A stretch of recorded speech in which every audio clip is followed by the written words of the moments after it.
जीते रहे ज़िंदगी भर जिम्मेदारियों का बोझ लेके, यूं तो जीते रहे ज़िंदगी भर जिम्मेदारियों का बोझ लेके, ज़रा खुद के लिए जी लूँ जब हमने सोचा, ज़रा खुद के लिए जी लूँ जब हमने सोचा, तो अपनों ने हमें खुदगर्ज और दुनिया ने बेशर्म बोल के नोचा.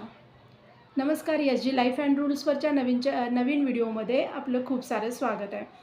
तर इन्स्पिरेशन ऑफ सपनावर एक कॉल आलेला होता. म्हणजे अनुभवासाठी या चॅनलवर अनुभव शेअर करण्यासाठी एक कॉल आलेला होता.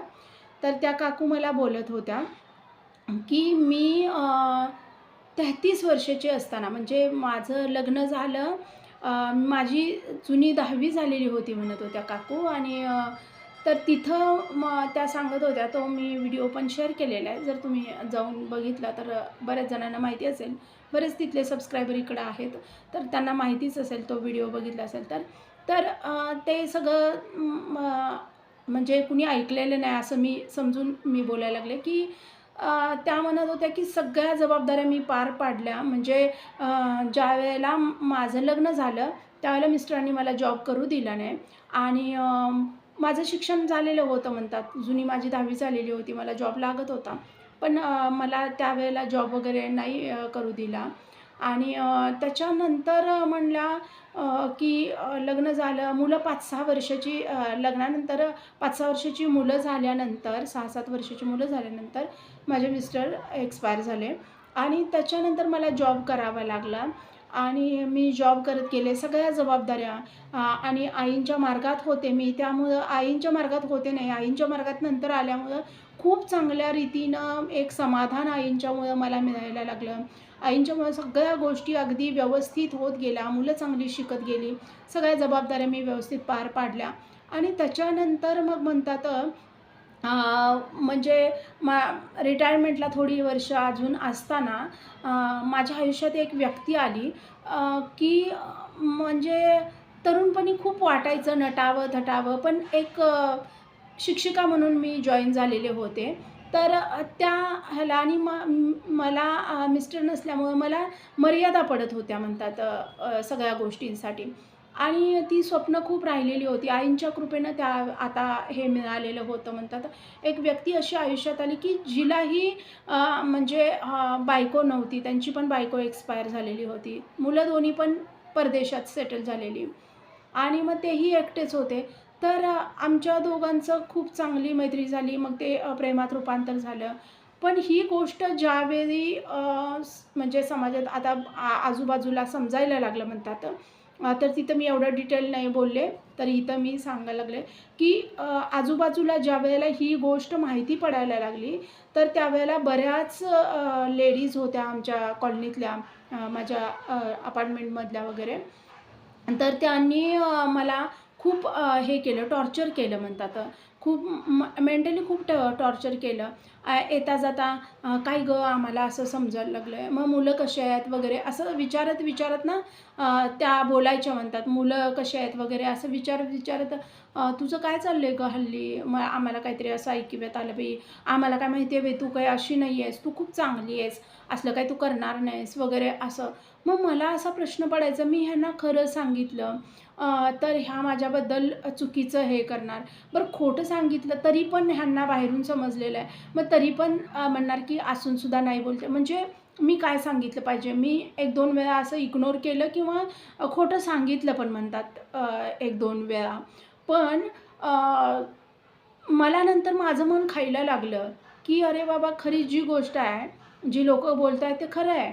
मग आपण का ते लपवायचं? मग ते डबल खोटं बोलल्यासारखं मग का आपण हे करतोय असं. आणि मग मी बोलले म्हणतात आमच्या कॉलनीमध्ये, आमच्या अपार्टमेंटमधल्या दोघी-तिघी एकदा मला असंच आमच्या घरी येऊन असं विषय काढत माझ्याशी बोलल्यावर मी बोलले, "हां, होय, ही गोष्ट खरी आहे आणि मला आवडतात ते" वगैरे असं मी ज्यावेळेला क्लिअर बोलले, त्यावेळेला अगदी चेहरे बघण्यासारखे त्यांचे झाले. "अगं काय हे?" एक दोघी म्हणजे बोलल्या, आता ते काय आहे बघा आपल्या आपल्या ह्याचं असतंय वय झाल्यानंतर आपले निर्णय असतात. आता तुला नवरा नाही वगैरे, तुम्हाला नवरा नाही तर आता असू दे त्याला काय होतंय असं एक दोघी पण एक दोघी क्लिअर बोलल्या म्हणल्या. आता काय गं बाई खरं मुलांना कसं वाटेल ते मुलांनी काही ह्या वयात दुसऱ्याला बाप म्हणायचं का? पण ते आणि आता आपले तर आपण आता देवदेव करायची दिवस आहेत. आपण कशाला असलं हे करायचं आणि नको बाई असल्या काही आणि आयुष्यभर एवढी चांगली राहिल्यास कशाला कलंक लावून घ्यायला लागल्यास. असं ते मला बोललं म्हणतात. मी खूप खूप हर्ट झाले या गोष्टींनी. की आयुष्यभर मी अगदी व्यवस्थित राहिले, जॉब केला, सगळं चांगल्या पद्धतीनं जबाबदाऱ्या माझ्या पार पडल्या. बरं मी माझ्या जबाबदाऱ्यांमध्ये कुठं चुकले नाही. बरं मी असं असं नाही कधी केलं, की मुलांवर वाईट संस्कार होतील म्हणून मी कधीही असं तशा पद्धतीनं कधी वागले नाही.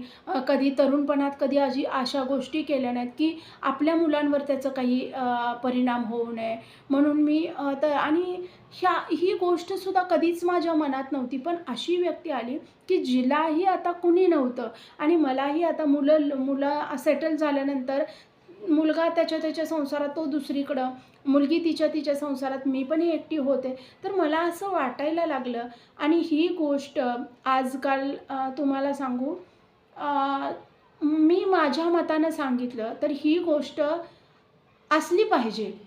म्हणजे जर हां, आई चुकते मुलांनी मला इतकं बायकांनी असं नंतर मला इग्नोर करायच्या, कसं तरी हे करायच्या, असं करायला लागल्या म्हणतात. ते त्यांनी केलं मला एवढं काही वाटलं नाही, पण मुलांनी तसं केल्यानंतर खूप हर्ट झाले म्हणतात मी. का तर मुलं बोलायला लागली, "आम्हाला काय म्हणतील लोकं, विचार केला नाहीस, तू स्वार्थी आहेस."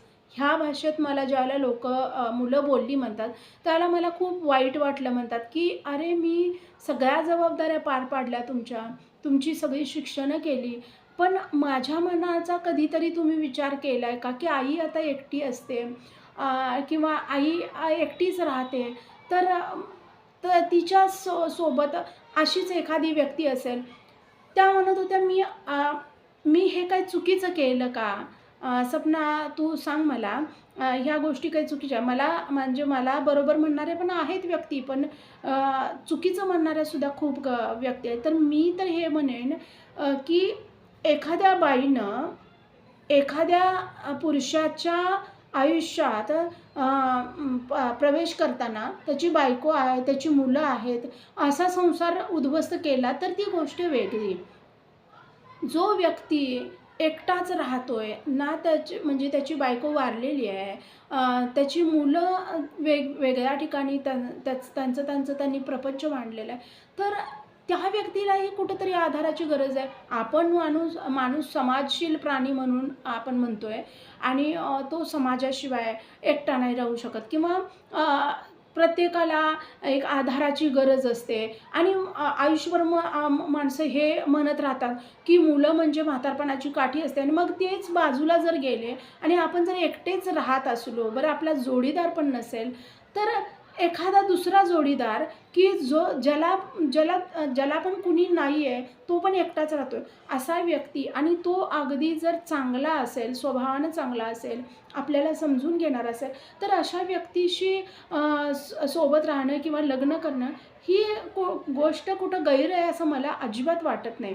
बरं त्यांची बायको असती किंवा त्यांची मुलं असती आणि त्यांची बायको, मुलं असताना जर काकूंनी तसं त्यांच्या आयुष्यात जर हे केलं असतं, तर नक्कीच ते चुकीचं असतं. पण त्यांची मुलांनी स्वतःचं वेगळ्या ठिकाणी राहतात. त्यांचं त्यांनी हे करतात आणि मुलं जरी असती आणि काका जर विधूर असते, तरीसुद्धा मी म्हणते, की मुलांनी जर स्वीकारलं, तर काय हरकत आहे त्यांचं लग्न होण्यासाठी. ही गोष्ट आजकाल म्हणजे ना आपण दुसऱ्याचे आयुष्य उद्ध्वस्त करतात एक-एक लोकं. पण ना दुसरे जण कुठेतरी आयुष्य चांगले जगायला लागलेत. असं वाटलं की ते खूप हे होतंय. म्हणजे ह्यांना कसं खाली ओढू आणि बायकांबाबतीत बायकांचंच असं नाही, पुरुषसुद्धाही असं असतात. पुरुषसुद्धा असतात असे, की एखाद्याचं कुठंतरी चांगलं व्हायला लागलं आहे, म्हणजे ही गोष्ट समाजात आजकाल अजूनही जास्त हे नाही आहे. म्हणजे एखादी स्त्री आहे, पुरुष लगेच लग्न करतात, पण एखाद्या स्त्रीवर जर जबाबदारी आली, तर ती आयुष्यभर काढते तशीच. असं रखडत ते आयुष्य काढते मुलांसाठी वगैरे. बऱ्याच लेडीज आहेत, मी नाही म्हणणार नाही, बऱ्याच लेडीजसुद्धा अशा करतात, की जे मिस्टर नाही आहेत वगैरे म्हणून दुसऱ्यांचं लाईफ डिस्ट्रॉय करतात, की म्हणजे दुसरं कोणतरी मॅरिड बघायचा किंवा अनमॅरिड असलं तर मी त्या गोष्टीत काही बोलू शकत नाही. मी बोलणार पण नाही. का तर अनमॅरिड असेल तर ती गोष्ट वेगळी असते. पण मॅरिड असून आपला पार्टनर गेला आहे किंवा खराब आहे म्हणून जर दुसरीकडं आपण मॅरिड लोकांच्या आयुष्यात असं काहीतरी करत असू किंवा पुरुषसुद्धा स्त्रियांच्या आयुष्यात असं करत असतील, तर ते चुकीचं आहे. पण इथं दोन्ही गोष्टी वेगळ्या आहेत. इथं दोघांनाही आधार नाही आहे. आधार नाही आहे म्हणण्यापेक्षा त्या वयात एक आपण म्हणतो ना, की मुलं नसतील. आयुष्यभर माणसं काय म्हणतात, मुलं, मुलं, मुलं, मुलंच नसतात.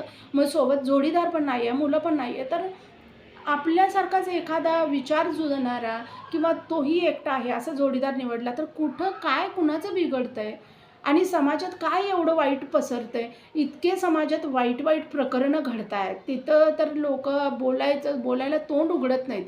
तिथे एवढे अन्याय अत्याचार, लहान लहान मुलींवर बलात्कार वगैरे होतात, काही काही प्रकरणं घडतात, काही काही खून मारामाऱ्या प्रॉपर्टीसाठी होतात. त्यावेळेला लोकांची तोंडं अगदी शिवल्यासारखी बंद होऊन बसतात. आणि अशा गोष्टी ज्यावेळेला कुणीतरी एखादं आपलं आयुष्य छान पद्धतीनं जगूया म्हणून एखादी नवीन सुरुवात केली, बरं त्यात कुणाचा तोटा नाही, अशा पद्धतीनं आयुष्य छान जगण्याचा सगळ्यांना अधिकार आहे. आणि ते आयुष्य कधीही आपण जगायला सुरुवात करू शकतो. भले उद्या मरणार आहे, आज मी जगायला सुरुवात केली आहे, तरीसुद्धा प्रत्येकाला अधिकार आहे. पण त्यामध्ये एक गोष्ट आहे, की आपण जीवन हे करताना ते ते छान जीवन जगताना आपल्यामुळं दुसऱ्याचं आयुष्य उद्ध्वस्त झाले ना, मग ते आपण सुरू केले छान, असं नाही व्हायला पाहिजे. आणि तसं तर ही गोष्ट कुठंच नाही आहे. मग त्यांनी जर आयुष्याची एक नवीन सुरुवात केली आहे, तर आपल्याला का हरकत असावी? त्यांच्या मुलांनी ही गोष्ट स्वीकारली पाहिजे खरं तर. आणि आपल्या आईला उलट आधार दिला पाहिजे. आणखी जरा छान आई असू दे, तुझं आयुष्य आता, आमचं तर आयुष्य आता तू छान केलेस, आमचं आयुष्य आता सेटल आहे. उलट तुझं आयुष्य आता तू चांगलं जगायला लागलेस.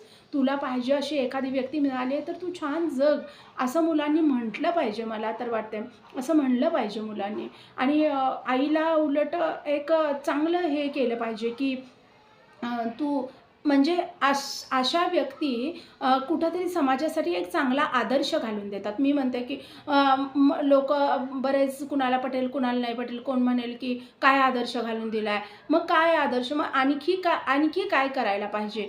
म्हणजे एखाद्याला जोडीदार नसेलच किंवा एखादा चांगला जोडीदार आपल्याला मिळत असेल तरीसुद्धा ते सोडून द्यायचं आणि आयुष्यभर रडतच एकटं, हां मुलं झाली त्यांचं आता आपण एकटंच देव करायचं. हां, देव करायचंच आहे आयुष्यभर, तर देव करायलाच पाहिजे. ते म्हातारपणी नाही करायचं, ते सुरुवातीपासून करायचं असतं.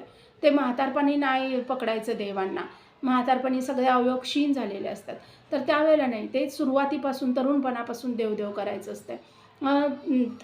जे बायका म्हणतात ना म्हातारपणी देव करायच्या वयात त्यांनी लग्न केलं, तर मी एवढंच सांगेन, ती एक आधार असतोय. आपण माणूस म्हणून जन्माला आलो ना, तर आपल्याला वाटतंय कधीतरी, की आपल्या आधाराला कुणीतरी असावं म्हणून त्यांनी केलं असेल. खरा आधार तर तोच आहे.